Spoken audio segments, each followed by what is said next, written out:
Nous sommes toujours au Mans pour suivre la toute dernière course de la saison 2014 de NASCAR Whelen Euroseries, celle de la catégorie Elite 2 où le titre va se jouer entre Maxime Dumaret, Thomas Ferrando et Philippe Lietz.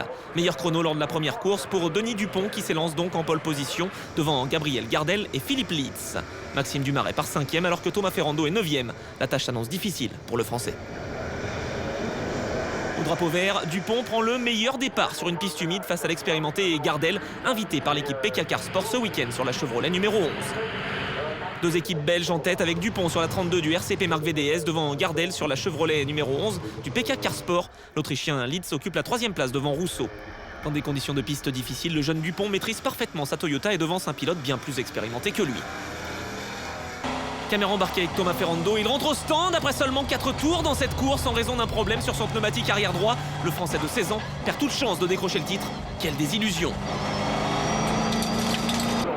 Maxime Dumaret, le leader du championnat, se voit débarrasser de l'un de ses adversaires pour le titre, alors que Philippe Lietz, voiture 86, est débordé par Guillaume Rousseau pour le gain de la 3e place. Dans le trophée légende, la bagarre fait rage entre Didier Beck, voiture 8, et Léonard Vernet, la 7, qui prend l'avantage sur le Français. Ruggiero Melgrati, voiture 6, est 3e de ce classement. Devant, la bataille s'intensifie entre Gardel et Dupont. Le Suisse tente de prendre l'intérieur sur le Belge OS bleu, mais ça ne passe pas. Le champion FIA GT 2005 se montre de plus en plus dans les rétroviseurs de Denis Dupont. Et quelques instants plus tard, il s'empare de la première place et creuse immédiatement un écart conséquent sur son adversaire belge qui est menacé désormais par Guillaume Rousseau, voiture 13, Philippe Lietz, voiture 86 et Gianmarco Ercoli, voiture 25.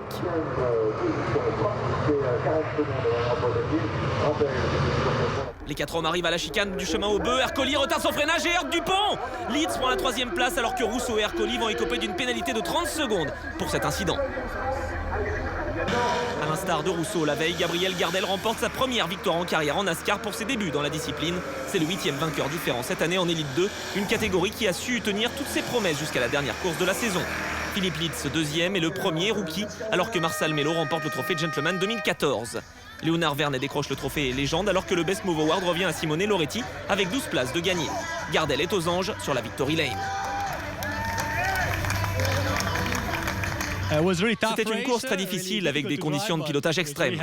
Je suis très heureux de ce résultat obtenu grâce à l'équipe PK Car Sport qui a fait un très bon travail. Je suis très heureux d'être ici, ce championnat est fantastique, je me suis beaucoup amusé et je vais essayer de faire ce que je peux pour être présent l'année prochaine.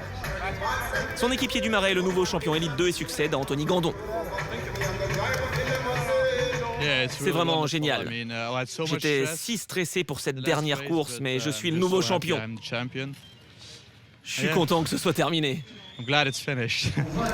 Gardel vainqueur, entouré de Lietz et Dupont sur le podium.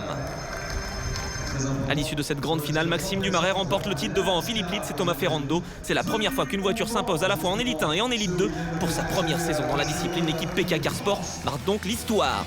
Désormais, les champions et vainqueurs de trophées vont prendre la direction du NASCAR Hall of Fame de Charlotte, où ils recevront leur récompense le 13 décembre prochain. Merci de nous avoir suivis et rendez-vous en 2015 pour une nouvelle saison passionnante de NASCAR Whelen Euroseries.